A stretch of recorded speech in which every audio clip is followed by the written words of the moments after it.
All India progressive politics association की team Dadri विधानसभा के मिलक गांव में आ पहुंची है, ये जानने के लिए कि विकासपरक राजनीति में मिलक गांव के लोग क्या सोचते हैं, विकासपरक राजनीति को लेकर क्या सोचते हैं और विकासपरक राजनीति की क्या यहाँ पर भूमिका हो रही है। हमारे साथ गांव के कुछ बुजुर्ग हैं, आइए उनसे बात करते हैं।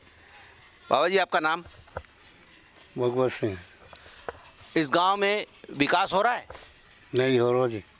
क्या क्या कमी लगती है आपको? ये कमी देख लो, सड़कें टूटी हैं, टूटी सड़क, पानी भरे पड़े हैं।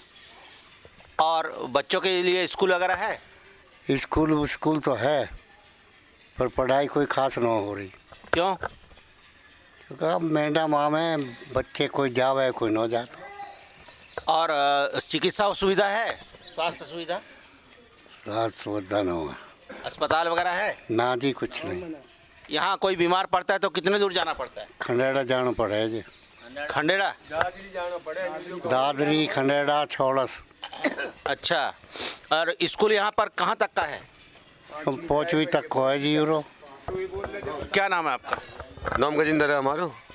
आपको क्या लगता है इस गांव में क्या क्या विकास काम होना चाहिए जो नहीं हुआ है? हुई का हमारा थोड़ा सा हुई, और बाकी तो सड़ौंद हो रही है। पल्ले चलो, इधर देख के बोलिए। हाँ। सड़ौंद हो रही है, चलो हम दिखाओ। और क्या चाहिए गांव को? गाँव को यूँ चाहिए, विकास ही चाहिए। देखियो ये आज के ये मेन रास्ता या मन देख लो, सड़क नहीं बन रही है, यही ना? हाँ। और बच्चों के पढ़ाई के लिए?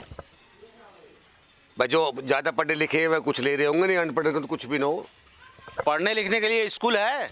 स्कूल तो हमारा यही हो। कहाँ तक की पढ़ाई होती है उसमें? ना ये सरकारी है तो ना, वो तो हमारे गाँव के लौंडा ने खोल रहा को स्कूल। तो कहाँ तक पढ़ाई होती है ये नहीं मालूम है आपको? 5वीं तक हो गए ना अपने में वहाँ में 10वीं तक का एक लौंडा नहीं खोल रहा को गाँव के। नहीं सरकारी नहीं है? सरकारी तो युवा 5वीं तक। 5वीं तक है? हाँ। और इससे आगे पढ़ने के लिए बच्चों को कहाँ जाना पड़ता है?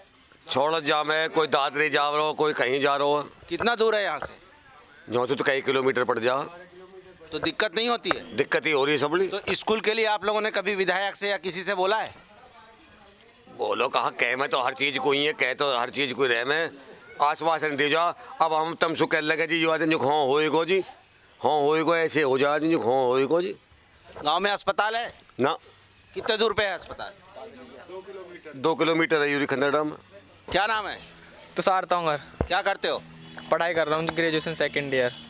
आपके जैसे ग्रेजुएट लोग जो ग्रेजुएट हो चुके हैं, इस गांव में कितने लोगों को नौकरी मिल गई है और कितने लोग बेरोजगार हैं? नौकरी ना हो किसी की, 2-4 जुगाड़ तो लगे हुए हैं, वही हैं, सब यहीं घूम रहे हैं। कोई सब बेरोजगार हैं, किसी के पास रोजगार नहीं है, पढ़े लिखे सब। आप क्या चाहते हो कि क्या करे सरकार या जो भी आने वाली सरकार हो, क्या करे कि आप लोगों को नौकरी मिल सके? एक तो पास में स्कूल की पढ़ाई की व्यवस्था पास में हो, और ये जो कंपनी हमारे यहाँ लोकल की भर्ती बंद कर देती है, इनमें सब कंपनियों में लोकल की भर्ती चालू करवाई जावे, बाहर के बंदे लेती है। ये हम पास के बंदे कहाँ जाएंगे, बाहर दूर जाएंगे नौकरी करने। पूरे दादरी विधानसभा क्षेत्र में ये सबसे बड़ी समस्या है कि लोकल के नौजवानों को स्थानीय कंपनियों में रोज़गार नहीं मिलता है। यहाँ नियम बना दिए गए हैं कि 250 किलोमीटर दूर के लोगों को ही रोज़गार मिलेगा। आपका क्या नाम है जी? मेरा नाम अरुण तोंगर। क्या करते हैं आप? B.Com क्लियर है, फाइनल हो चुका है या पढ़ रहे हैं? नहीं, स्टडी चल रही है, लेकिन वो ग्रेजुएशन क्लियर है। लेकिन हमारे यहाँ लोकल कंपनी जो है वो हमें मतलब अटेंड नहीं करती, लेती नहीं है, और दूर के बंदों को लेते 200 प्लस किलोमीटर करीब के।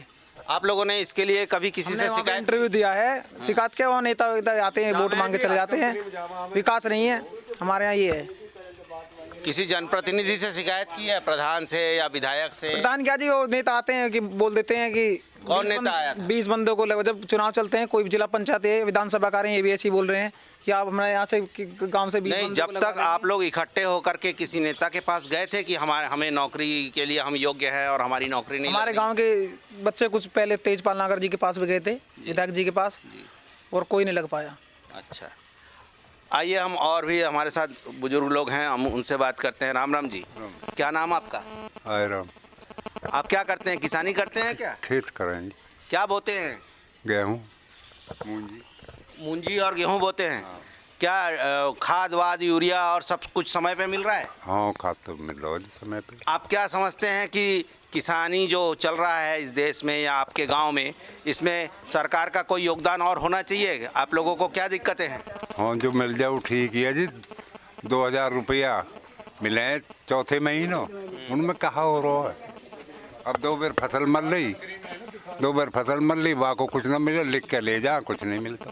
और ये जो किसानी के दौरान हम आपके गांव आते वक्त हमने देखा कि आवारा मवेशी हैं, जंगली जानवर हैं, नीलगाय है, हिरण हैं, तो इससे फसलों को नुकसान होता है? नुकसान होता है जी, बहुत ज़्यादा।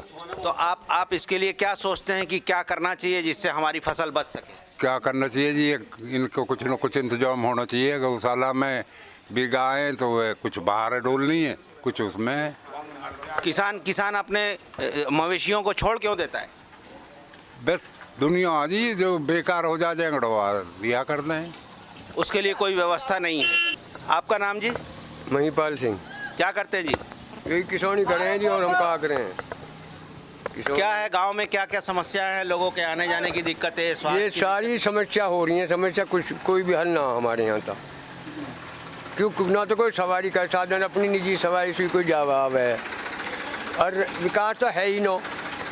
विधायक के विचार 1-2 फेरे शुरू में आ गो, जब बने हो आज तक शकल नो दिखाई हमें लग में।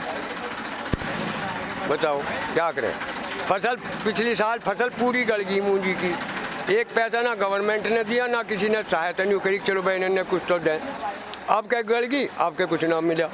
बैंकन का कर्जा और सिर पर वहाँ कौन पटाओ भैया, किसान बचिए। आने वाले विधानसभा चुनाव में सरकार बदलेंगे? हाँ बदलेंगे, जब फायदा ना होगा तो बदलेंगे। अभी तक आपकी तो काफ़ी उम्र हो चुकी है, अभी तक सबसे अच्छी सरकार किसकी देखी आपने? देखो सबसे अच्छी सरकार तो रही शुरू में कांग्रेस की। अब चाहे सरकार तो आई रही है, कोई दिखाई की। जो विकास कांग्रेस ने कराया शुरू में वो अभी तक ना हुआ।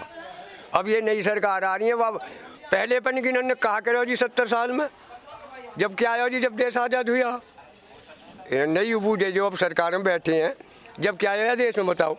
हमारे यहाँ रोड पे जीटी रोड है, कोई ट्रक या 1-2 बस ये मिले। कानून व्यवस्था का क्या हाल है पहले की सरकार में और अभी की सरकार में? कानून तो सही है, ये जो चोर उचक्कार ये जो है बदमाशी, वहाँ पे पाबंदी है। बाकी इसके अलावा और कोई भी चीज़ नहीं हुआ है? नहीं है जी, ना तो स्वास्थ्य सुविधा है, ना शिक्षा है। कुछ नहीं, शिक्षा तो है ही नो, शिक्षा तो न्यू नो है। कब तो स्कूल ही नो खुलन दी है भाई, कोरोना नरवाने, और खुले भी है तो ऑनलाइन है। अब खबर ना उसके बालक पढ़े हैं कि ना पढ़ते हैं, हमें क्या खबर। बिजली पानी की क्या सुविधा है जी? बिजली पानी की सुविधा सही है जी, वैसे तो ठीक चल रही है हमारे यहाँ, लेकिन बिल इतने कर दिए हैं हद से ज़्यादा, सुधर दिए भी न जाए किसी पे, पटे ही न। आपका नाम क्या है? चंद्रपाल शर्मा। अच्छा, बिजली का बिल 2 गुना आता है? 2 गुना आ रहा है। जो ये सुधर चलाओ एक बल्ब भी, वहाँ पे भी 1000 रुपया, और जो सगले चलाओ वहाँ पे भी 1000 रुपया। आने वाले विधानसभा चुनाव में आपने क्या सोचा है कि ये सरकार आने वाले में तो उस समय बताया को जी, देखो ये तो सरकार है, चलते रहे, या मैं ऐसा नहीं कह सकते है जी। ये सब अपने मन की इच्छा होती है, क्या हो रहा आदमी के लिए, नहीं, हर सरकार के लिए। हर हाँ। सरकार के लोग आकर के दावा करते हैं कि हम ये कर देंगे, हम वो कर देंगे। तो हमारा जानने का मकसद ये है कि क्या यहाँ के लोग सिर्फ पार्टी देख करके लोगों को चुनते रहेंगे, या ऐसा आदमी चुनेंगे जो वाकई में विकास करना चाहता हो? देखो विकास को तो यहाँ सब चुने। तेजपाल सिंह भी बहुत पढ़े लिखे, कोई ग्रेजुएट, प्रधानाचार्य भी रह चुके, सब काम थे, उन पे ही न हुए, उनकी गैल विपक्ष लग रहा और सगले काम हो रहे उनकी गैल। फ्री में मूर्ति पे विवाद कर दिया, अब पार्टी तो यहीं होगी। तो पार्टी तो हमारी दादरी विधानसभा में इतनी हैकड़ होगी तो अब नहीं कह नहीं सकते कौन सा क्या जातिवाद यहाँ कर दिया। जातिवाद भी कर दिया। जातिवाद हो गई तो। आपका भाई साहब क्या नाम है? धूम सिंह है जी। क्या करते हैं आप? खेती करते हैं। खेती ही करते हैं। क्या लगता है आपको कि किसानी में और अच्छा हो, इसके लिए सरकारी प्रयास क्या होना चाहिए? किसानी में C2+50 जो वो मिले, कम से कम वो मिले, और एक किसान आयोग का संगठन तो होना चाहिए। हर चीज़ का आयोग है, किसान आयोग आज देश में आज तक भी नहीं, किसी भी सरकार ने नहीं बनाया। किसान आयोग का गठन होना चाहिए। किसान में उसमें किसान होने चाहिए, ये नहीं कि जो AC ऑफिस में बैठे हैं वो किसान आयोग के अध्यक्ष बन जाएं, उन्हें कोई पता तो रहती नहीं है। आंकड़े हैं, आंकड़े तो कोई फर्जी भी इकट्ठे हो जाए, आंकड़े इनकी क्या है। और ये समर्थन मूल्य को लेकर के आपका क्या कहना है? समर्थन मूल्य होना चाहिए सरकार का। एक आदमी कोई मोची भी अगर वहाँ बैठा है रोड पर, वो अपना फिक्स करता रेट, अगर मैं 5 रुपये में एक टांका लगाऊंगा। किसान की फसल कितने की उसे कोई औचित्य नहीं है, वो कुछ भी नहीं कह सकता बाजार में जाके। किसान का तो कोई मतलब ही नहीं, बंदा वो तो अपनी किसी भी चीज़ की कीमत ही नहीं रख सकता। अभी जो आयोग हैं जो MSP तय करते हैं, उनको पता है कितनी लागत आ रही है। आज डीजल 90 रुपये लीटर है, जुताई 2 गुनी हो गई। और आपका जो बिजली का बिल था पहले 1000 रुपये आता था महीने का, 12 का, अब वो मेरे ख्याल से 2000 से ऊपर है। किसान की आय दुगनी हो रही है, किसान गड्ढे में जा रहा है। ये जो नया कृषि कानून आ रहा था, इसको आप किसानों के हित में मानते थे कि या किसानों के विरोध में ही था? नहीं, ये किसानों के विरोध में था। होता क्या है, धीरे धीरे चीज़ें ख़त्म हो जाती हैं। अभी कह दे कि जी आप जो टैक्स फ्री होगा, आप कहीं भी बेचो। और किसी 1 एकड़ का किसान 20 कुंटल धान लेके क्या तमिलनाडु बेचेगा? धीरे धीरे अगर ये मंडियाँ बंद हो जाएंगी, साल 2 साल मंडी वाले लड़ाई लड़ेंगे कि भाई चलो उद्योगपति नहीं आ रहा, उद्योगपति आएगा, धीरे धीरे पब्लिक उधर कन्वर्ट हो जाएगी कि भाई इन्हें पैसा ज़्यादा मिल रहा है। लेकिन 2 साल बाद मंडियाँ ख़त्म हो जाएंगी, तो फिर हर आदमी को हर हालत में उसी को उद्योगपति को देनी पड़ेगी। कॉन्ट्रैक्ट फार्मिंग में किसान को कोई अधिकार नहीं है। कॉन्ट्रैक्ट फार्मिंग से कौन सा देश, अमेरिका वगैरह को देख लो आप, सब में ख़त्म हो चुकी है। सब परेशान है भैया, दुहाई देते हैं सब्सिडी। अमेरिका अपने देश को इतनी सब्सिडी देता है किसानों को, लगभग 40 लाख रुपए, और यहाँ सब्सिडी के नाम पे भी घोटाला है। सिलेंडर की नहीं मिलती, अभी सब्सिडी, खाद की सब्सिडी का उसका पता ही नहीं था, कंपनी को जाती किसको जाती है, कोई दिखाता ही नहीं है किसी मीडिया में, कुछ पता नहीं है। इस गांव में दूसरी सरकारी योजनाओं का क्या हाल है? वृद्धावस्था पेंशन योजना, आयुष्मान भारत योजना? आयुष्मान भारत के तो हमारे गांव में मुश्किल से 1-2 ही कार्ड होगा। वृद्धावस्था पेंशन जैसे जैसे वो बधी हुई हैं लोगों की, लेकिन क्या है 300 रुपये महीने के देते हैं मेरे हिसाब से। 300 रुपये में किसी वृद्ध का हुक्के का तंबाकू भी ना चले पूरे महीने का। शिक्षा पे कोई बात नहीं हो रही है, मुद्दों को भटका देते हैं। बात होती है शिक्षा की, नहीं वो मंदिर बना दो, वो हिंदू मर गया, वहाँ मुसलमान मर गया, इनसे को रोटी मिल रही है हमें। आपने देखा दादरी विधानसभा के मिलक गांव के लोग जाति की राजनीति, ऊंच नीच की राजनीति, भेदभाव की राजनीति से त्रस्त आ चुके हैं। यहाँ के लोग विकास की राजनीति चाहते हैं। यहाँ का किसान हो, यहाँ के बुजुर्ग हों, यहाँ के युवा हों, सभी कोई विकास की राजनीति चाहते हैं। All India progressive politics association से की तरफ से मिलक गांव से मैं मलय बनर्जी।